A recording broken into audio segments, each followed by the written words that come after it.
Welcome to my channel Learnovate. Today we will going to discuss the fourth session of the MCAT practice MCQs. If you have not watched the previous sessions of the MCQs in which we have covered the chapter number 1, the chapter number 2 and chapter number 3 of the first year biology, that includes the practice MCQs question. So watch that videos, and if you have not subscribed to our channel, go and subscribe our channel for more videos. So in this video, we're going to discuss about the chapter number 4 biology, that is the first year biology chapter, and including the MCAT MCQs of the chapter the cell. So starting from the MCQs, the first MCQ says the nucleus was discovered by. They are asking the name of scientist. Option number A, Robert Hooke. Option number B, Robert Brown. Option number C, Fleming. And option number D is the Shawn. So what is the answer? If you have remembered the name of the scientist, so the answer is option number B, that is the Robert Brown. So the nucleus was discovered by the Robert Brown, while the cell was discovered by the Robert Hooke. You have to important points. These are the important points. You have to remember it by heart. The second question says, which type of microscope in which visible light is used as a source of illumination? So the key word for this MCQ is the visible light as a source of illumination. In which microscope it uses? So the answer for this microscope, option for this is electron microscope, the X-ray microscope, transmission microscope, and the light microscope. Visible light shows in the light microscope. So the answer is option number D, light microscope. Now the third question says the phospholipid molecule has a head and two tails. That is the major general structure of the phospholipid. It has a head and two tails. They are asking that the tails are found in which region? A, on the surface of membrane. B, interior of a membrane. C, both on surface and interior. And D, spanning between the membrane. So the hydrophobic heads are passes upward and they are present on the surface of membrane, and hydrophobic tails are present interior of the membrane. If you remember the structure of phospholipids, so the hydrophobic chains are interior of the membrane. So the answer for this question is option number B, that is the hydrophobic tails are present interior of the membrane. The question number 4 says, when the free content of the cells are subject to spanning, this process is called centrifugation, isolation, or spinning. They are asking the name of the technique that causes the free content of a cell to spin in a machine. And by this definition, the machine is called as the centrifugation machine, and the process is called as the centrifugation. No isolation, no spinning. It is centrifugation. That is option number A. It is correct. It may be confused with the spinning, so we have to choose the best answer from this question. Option number 5, question number 5 says, fluid mosaic model was proposed by. Again, the name of scientist was asked. They are asking the name of scientists which proposed the fluid mosaic model. That is the model for the phospholipid membrane. A, Scalin and Schaumann. B, Singer and Nicholson.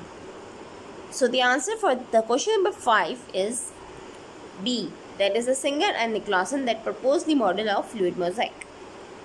The option for question number 6 says, which statement best distinguish between the prokaryotic and the eukaryotic cell?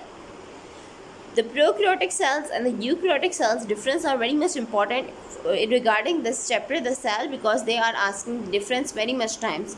So the major difference they are asking. Option number A says prokaryotic cells have cell wall, but the eukaryotic cells have not. Prokaryotic cells are larger than the eukaryotic cells. Option number B says. Option number C says the prokaryotic cells do not have a membrane-bounded nucleus, but the eukaryotic cells do not have. The prokaryotic cells do have the membrane-bounded nucleus, while the eukaryotic cells do not have. So we have three options, that they have cell wall or not, they are larger or not, or the prokaryotic cells do not have membrane-bounded nucleus, but the eukaryotic cells don't have.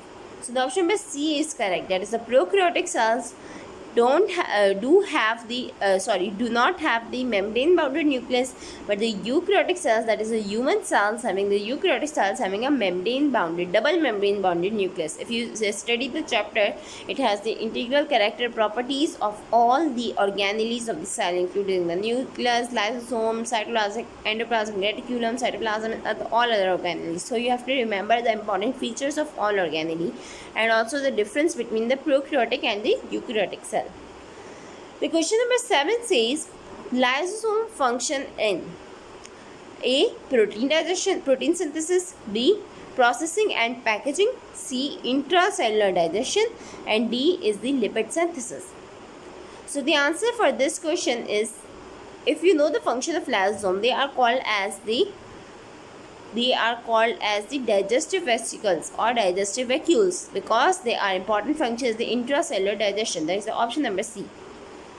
Question number 8 says, the unit of inheritance are called A. Chromosome, B. Genes, C. Nucleus, and D. Chromatid. So the basic unit of the inheritance is the gene that is present in the chromosome, and the chromosomes are present in the nucleus that are arranged in form of chromatid. So these are 4 different definitions of these structures that you have to remember. Now coming to the question number 9, that says, which lysosomal storage disease causing the blindness? So the key word for this question is blindness. Which disease causing the blindness? Tay-Sachs, Gaucher, or Krabbe? So if you know the answer, you can easily answer this question. So the disease that we have a chart given in the book in the chapter number 4, that is the cell, in which there is written that blindness is caused by the Tay-Sachs disease. The question number 10 says, endocytosis involves the ingestion of solid particles is called. As we know, the endocytosis are of 2 types. The ingestion of solid particles called as the phagocytosis, ingestion of liquid particles or water molecules called as the pinocytosis, and the excretion of these molecules are called as the exocytosis. So they are asking which type of endocytosis causes the ingestion of the solid particle. So I have told the answer, that is the phagocytosis. That includes the, you can say, the eating process. Cell eating process is phagocytosis, cell drinking process is pinocytosis, and cell excretion process is exocytosis. Now coming to the question number 11. All are functions of endoplasmic reticulum except perform the storage of calcium, cause the detoxification, control the protein synthesis, and D says packaging of secretion. So they are asking the functions which is not the function of endoplasmic reticulum, because here you can see the word except. So you have to see the question and read the question twice, that we have discussed in a motivational video, that we have to read the question twice. So they are asking which is not the function of the endoplasmic reticulum. These 3 are the function of endoplasmic reticulum. It causes the detoxification, it causes the protein storage, it causes the control of protein synthesis, but it does not cause the packaging and secretion. That is the function of Golgi apparatus. So the functions of organelles, you can see, because these MCQs are mostly related towards the function of organelles, the scientific names, and some of the lysosomal disease are important. So you have to remember these points very much thoroughly and by heart. Now coming to the last question, that is, example of passive diffusion or passive transport include endocytosis, diffusion, exocytosis, or osmosis. You know, endocytosis and exocytosis are cell drinking and eating process, and exocytosis cell excretion process. So the last 2 remain, that is the diffusion and the osmosis are the example of passive transport. So this was the answer was the B and D, that includes the diffusion and osmosis. So this was all about the MCQs related with the chapter number 4 biology, that is the cell, and I hope you'll be explained well. I have put these MCQs from the past papers, from the important notes, and also from your textbook, that is the first year biology book. So if you have any query, comment below. Thank you for watching. Subscribe for more, and don't forget to comment below feedback on our Facebook page, because we have all sessions available on our Facebook page. Thank you for watching.